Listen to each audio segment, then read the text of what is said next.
Hebrews 11, we're going to start in verse 23. We're going to talk about Moses. And the writer gives us kind of a quick run through of Moses' life, but he leaves some things out. And so I want to mention before we get started that Moses' life is easily divided into three 40-year periods. From his birth until the time he was 40 years old, when he kills an Egyptian, leaves and goes to Midian. He's in Midian for about 40 years. Then he sees has the experience of the burning bush, gets commissioned to go back to Egypt to bring God's people out. So he's about 80 years old when he gets back to Egypt, and then from 80 to 120, he's the leader of the Israelites out in the wilderness. So by our standards, 120 was an amazing thing, but if you just go back a few generations, he was still pretty young by that estimation. He was still young and in good health at the time that he died, as far as the scriptures are concerned. Moses didn't die and stop leading the people of Israel because he just got old and shriveled up. It was time for him to step aside and Joshua to step in. But keep in mind things that happened in those three time periods, and we'll look at what the Hebrew writer has to say. He starts with Moses' parents. Anybody remember their names? Amram and Jochebed are his parents' names. It says, by faith Moses' parents hid him for 3 months after he was born, because they saw he was no ordinary child, and they were not afraid of the king's edict. Now, this is the first of two times that the Hebrew writer wants us to know that we're not afraid of Pharaoh. Okay? The second time will be Moses is not afraid, but the first time his parents are not afraid of the king's edict. In other words, they were more interested in saving the child than they were in being obedient to an unjust law. What was the law? Kill the newborn. Kill all newborn males. Yep, that's the law. And there are three different groups that have to break that law for Moses to end up being raised by Pharaoh's daughter. The first one, obviously, Amram and Jochebed. They hide him for 3 months. At the end of the 3 months, they make this plan that they're going to put him out in the bulrushes, and they do so. Miriam watches him. Pharaoh's daughter comes and adopts him. So you've got Amram and Jochebed, and then Pharaoh's daughter. Who's the other group that saved Moses? The Egyptian midwives. Those women were unwilling to kill the Hebrew babies. They valued life more than they valued Pharaoh's law. So when the babies were born and news would get back to Pharaoh that they weren't killing all of these male babies, their excuse was those Israelite women are so healthy that before we can get there, they've already had the babies, and we don't have an opportunity to help in the birth, so we don't have an opportunity to kill the baby, and they hide the babies from us. That was their excuse. So Pharaoh is dead set that we're going to kill all the male babies of the Hebrews. Not very many other people are on board with that. And it's a little off subject, but not completely off subject. There was a time when our government made laws that it was legal to kill unborn children. Not necessarily that they demanded that we kill unborn children, but that it was legal, and we killed 60 million of our own children. So we have nothing to say about Pharaoh and his law. All right, verse 24, the next thing. By faith, Moses. So the first by faith is for Moses' parents. And then by faith, Moses, when he had grown up, refused to be known as the son of Pharaoh's daughter. And when you look at the Old Testament passages, there's not a time that Moses says, I no longer want to be the son of Pharaoh's daughter. He doesn't specifically say, I'm setting aside my adopted family and going back to be a Hebrew. It's just the things that he does that give away his motives. he is beginning to notice that he's not an Egyptian, whether by his physical features, whether by interaction with his mom. You remember his mom stayed with him and nursed him until he was weaned. Could be anywhere between 3 and 5 years in that culture. So he knew his mom, probably knew his dad, knew his family, may have known his heritage, that he was a Hebrew at a very young age, but he grows up and gets all kinds of tremendous education because he's raised in the Egyptian system. But as he gets older, he begins to feel more connected to the Jews. And if you remember, one day he is out and sees an Egyptian taskmaster beating a Hebrew, and he kills the Egyptian. So he makes a choice that he is more willing to be Hebrew than he is to be Egyptian. And so perhaps we could interpret this passage: when he grew up, he refused to be known as the son of Pharaoh's daughter. He makes a choice that separates him from all the other Egyptians and from his Egyptian adopted mother. Now, the rest of the paragraph, well, wait a minute, one more thing. Remember when he was talking about, by faith, Noah? And he talks about he built an ark for the saving of his family. And then he says, by doing that, he condemned the world. Remember that phrase? Because he built an ark, because he brought his family into the ark as God commanded, he condemned the world. Moses, by killing an Egyptian, condemns his former lifestyle. He says, I'm no longer going to be a child of Pharaoh or Pharaoh's daughter. I'm going to be a Hebrew. Now, the next thing that happens is that he sees 2 Israelites fighting. And he tries to intervene in that fight. And he says, you guys are brothers. You ought not be fighting amongst yourselves. And one of them says, are you going to kill us like you killed that Egyptian? So Moses realizes that he has done it, that it's known, that he can't hide his murder of the Egyptian taskmaster. And that brings about several things. So here's the commentary from the Hebrew writer. He chose to be mistreated along with the people of God rather than to enjoy the fleeting pleasures of sin. Okay, so he's made his choice that he'd rather be a Hebrew. He knows that being a Hebrew is going to be a more difficult life than being Egyptian. So he knows those things. So he chooses to be mistreated along with the people of God. That makes some sense. But does he stay in Egypt and get mistreated? No. He leaves Egypt immediately.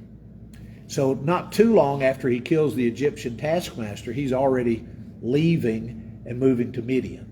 So he's about 40 years old when he makes the move to Midian. Verse 26, another fairly difficult verse. He regarded disgrace for the sake of Christ as of greater value than the treasures of Egypt, because he was looking ahead to his reward. Now, it's only been a couple of verses ago that we were looking at Abraham, Isaac, Jacob, and Joseph, who all blessed their children, looking forward to a future reward. So this puts Moses in their category. They didn't receive all the promises while they were alive. They were looking forward to something in the future. But the fact that he names Christ here, Moses was looking forward to the treasures that he would receive because he lived for Christ instead of suffering what the King James says, the pleasures of sin for a season. He's made up his mind, but what did he know about Christ? He may have learned more at a later time about Messiah. There were all those times that he would have conversations with God. He would go to the tent of meeting, then he would come back glowing. He'd have to wear a veil because the children of Israel couldn't stand to look at him because he had been in the very presence of God. Aaron and Miriam complain because they said, well, aren't we prophets too, and don't we lead the people? And God says, well, every other prophet I speak to in dreams and visions, but with Moses I speak face to face. So he had some conversations with God that are not written down. So maybe God told him more about the master plan than what we know, but Moses never mentions it. But the Hebrew writer seems to have some insight. And he says that he was doing these things, allowing himself disgrace, allowing himself to be mistreated with the people of God for the sake of Christ. So whether that means Christ specifically or whether that means the general idea of the history of the Hebrew people, I don't know. Sometimes the Hebrew writer waxes poetic, and you have to kind of figure out what he was thinking. And that's not the last thing he'll say about Moses. That's a little difficult. Verse 27, by faith he left Egypt, not fearing the king's anger. He persevered because he saw him who is invisible. Well, it's easy enough to figure who he saw, right? He had an interview with God on the mountain, the burning bush. God leads him and the people all through the following 40 years. But by faith he left Egypt, not fearing the king's anger. So his parents were not afraid of Pharaoh. And when Moses grew up, he was not afraid of Pharaoh. Now, textually, when you look at Exodus and you look at this little passage of Scripture, it's a little different in its emphasis. And so we need to take a look at what the Hebrew writer says, what Moses wrote down in the Pentateuch, and see how we can bring those together. All right, this is from Exodus chapter 2, verses 11 through 15. And this is just what we were talking about. Exodus 2, 11 through 15. One day, after Moses had grown up, he went out to where his own people were and watched them at their hard labor. He saw an Egyptian beating a Hebrew, one of his own people. Looking this way and that way and seeing no one, he killed the Egyptian and hid him in the sand. The next day he went out and saw two Hebrews fighting. He asked the one in the wrong, "Why are you hitting your fellow Hebrew?" The man said, "Who made you ruler and judge over us? Are you thinking of killing me as you killed the Egyptian?" Then Moses was afraid and thought, "What I did must have become known." When Pharaoh heard of this, he tried to kill Moses, but Moses fled from Pharaoh and went to live in Midian, where he sat down by a well, which is where he meets Zipporah and eventually meets her daddy, and they get married, and he lives there for 40 years as a shepherd. Does it sound like in Exodus 2 that Moses was afraid? Okay. Moses was afraid and thought, what I did must have become known. Okay, so he's afraid of something. Maybe he's not afraid of Pharaoh. He's afraid of something. When Pharaoh heard of it, he tried to kill Moses, but Moses fled from Pharaoh, went to live in Midian, where he sat down by a well. So what Moses wrote down about Moses and what the Hebrew writer wrote down about Moses seem a little bit different. Now, there's more than one explanation, and I want us to look at some of these and see if any of them kind of strike home with you. Does the Old Testament see Moses as a hero prior to meeting God in the burning bush? Now, the people, when they read the Old Testament, let's say you're in Jesus' generation and you're reading the book of Exodus, and the first time you see Moses, you see the name Moses, what's your immediate impression? You already know who Moses is, right? He's the lawgiver. You already know how important he is. So he's a hero before you ever read the story. When I was a kid, I used to like reading biographies.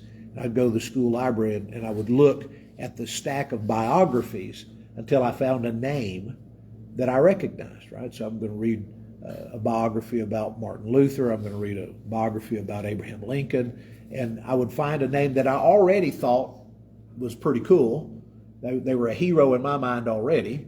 And then I would get the biography and read it. And sometimes you would see things in the biographies and you go, well, I wouldn't have thought that, Honest Abe would have acted that way. But you see things about them that maybe you never imagined.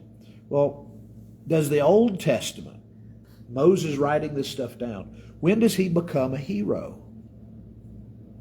After the burning bush, right? Until then, he is interesting. He's loyal to the Hebrews. He kills an Egyptian, so maybe he's heroic for that. But then he runs away and goes to Midian. So until after the burning bush, when God sends him to go get the people out of Israel, the Old Testament doesn't really see him as a hero. The Hebrew writer knows Moses as a hero from day one, right? So Amram and Jochebed are by faith when they keep Moses from being killed.